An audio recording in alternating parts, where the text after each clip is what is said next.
Score was 31-0, but may have been even more lopsided than that. The Chiefs had as many first downs, 30, as the Raiders ran plays on offense. It's the second time since 1950 a team's done that. The other came in 1999 with the Browns in their first game back after a 3-season absence. The 30 plays, second fewest by any team since 1950. I was looking at our friend Daniel Jeremiah. He put something on Twitter where he said he was watching all of the offensive possessions for the Raiders, and it took him 4 minutes and 44 seconds to watch the entire thing. Dan, that Chiefs offense, though, is finally at full strength. Just how much better are they now than they were what we saw week 1? Yeah, I owe a public apology to Xavier Worthy and Rashee Rice. I didn't know these guys would make that much of an impact. I knew they were very good players.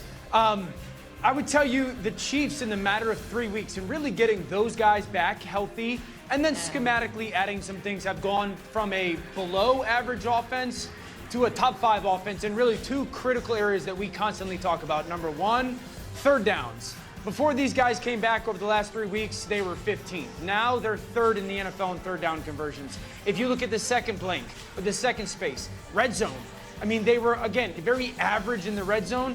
Now they're top 6 in the NFL. And so watching the way that, like, in those situations, how creative Andy Reid and Matt Nagy are again, it reaffirms, like, the impact of having, 1, the speed, and then 2, the ability to just have a get the ball in his hands type of guy with Rashee Rice. I was blown away by how good he looked yesterday.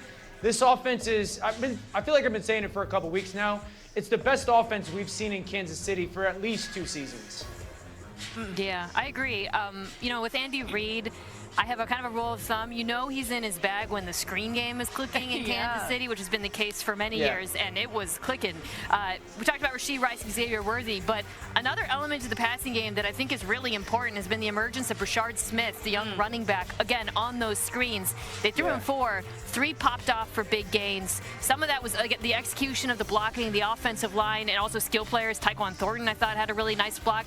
But I think they figured out that Smith, in addition to Rice, because of his vision as a ball carrier with the ball in his hands, is able to turn what should be 6-7 yards into 9+. You saw that multiple times in this game.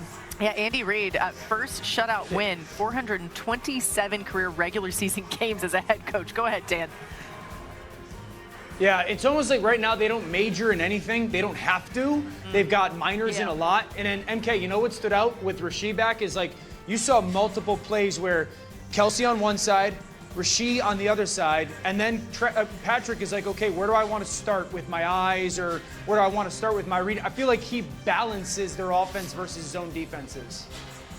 Ooh, interesting. All right, let's talk about the Colts. I'm excited to get to this team with you guys. They want to get a little more back on track, trying to stop their 2-game losing streak at the Vikings. Mid-first quarter, no score. Eagles 4th and 4. The Vikings 37. Jalen Hurts to A.J. Brown for the touchdown. Jalen Hurts shows patience in the pocket. I love the aggression of Nick Sirianni going for it on 4th and 4. And when you throw the football in the stands like that, it's because you're thinking about dang time.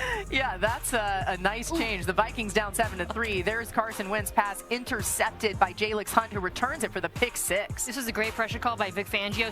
Showed pressure. The edges dropped, which is how you get Hunt getting that interception after Jalen Carter gets the pressure. Here's the third quarter. Hurts right here. Devontae Smith for the touchdown. What a throw. What a catch. The Eagles extend the lead 21-9. A beautiful play to Devontae. The protection was pristine. It was perfect. Jalen was able to step up and make a deep ball throw. We'll be talking about this game all show long because there's a lot to break down. Here's Jalen Hurts right here targeting A.J. Brown, and it's good for the touchdown. That was his second touchdown of the game. You know he likes that. That's a big catch. I know he was saying bad words right here, too. Bad word, bad word, bad word.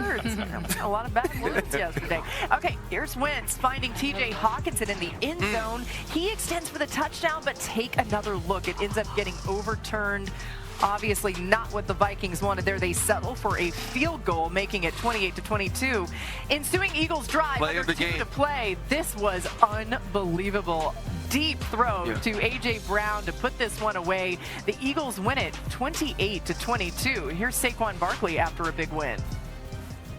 The only thing that matters is winning. The only thing that matters is winning football games. And however it looks, like, people, I don't get it. Like, people get caught up in how winning looks. Like, winning is supposed to be our team versus their team, and we have more points than them when the clock is at 0. And if it's Jalen dropping back 75% of the time, you know, if that's what it takes, that's what it takes. If it's us running the ball 75%, that's what it takes is what it takes. Like, obviously, you would love some type of balance.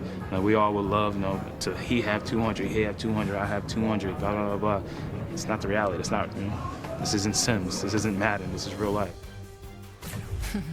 He's Real so talk. wise, right? Yeah, and real talk. again, it's another game where Saquon Barkley doesn't have 100 yards, but to his point, they won the game. Why were things different for that Eagles offense? Yeah, well, I think the first thing is if you watch the game, which people don't, there was a concerted effort to put the football in Saquon Barkley's hands very early in these games. The first 3 or 4 plays of the games were handoff. But what I loved is it felt like they self-scouted over these last 10 days, much like we saw last year after the bye week. There was only 23 passes for Jalen Hurts, but they made sure that they were intentional about pushing the football down the field. You have this huge play here, a 70-plus yarder to Devontae Smith, where they attacked Isaiah Rodgers, someone they know extremely well from his time with the Philadelphia Eagles, and then you find a way to get the football in the seam. But the play to me is 3rd and 9. They knew they were going to get pressure from the defense of Brian Flores, and the play before, the sight adjustment was a slant.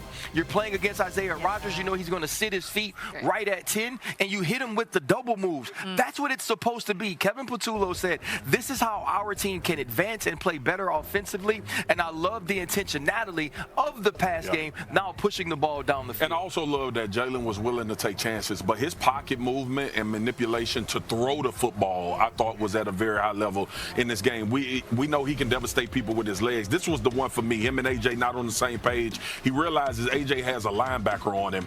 Get downfield, I'm going to push the ball down the field. They end up in the end zone. But this was about Jalen Hurts taking authority in the passing game and not just kind of living with a play not being there. Y'all know that Jalen on these type of plays, usually he's going to throw it out of bounds or he'll hit a little check down. He waited. He lingered because it was intentional, to your point, RC, for them to hit explosive plays. And I understand what Saquon is saying, and I get what he means by it doesn't matter who has the success. I fully agree with that. But don't you think for 1 minute the way that Jalen Hurts played didn't translate from a conversation of them being anemic down the field as an offense? They made an intentional attempt at that. His superpower is throwing downfield. They have to lean into that like they did.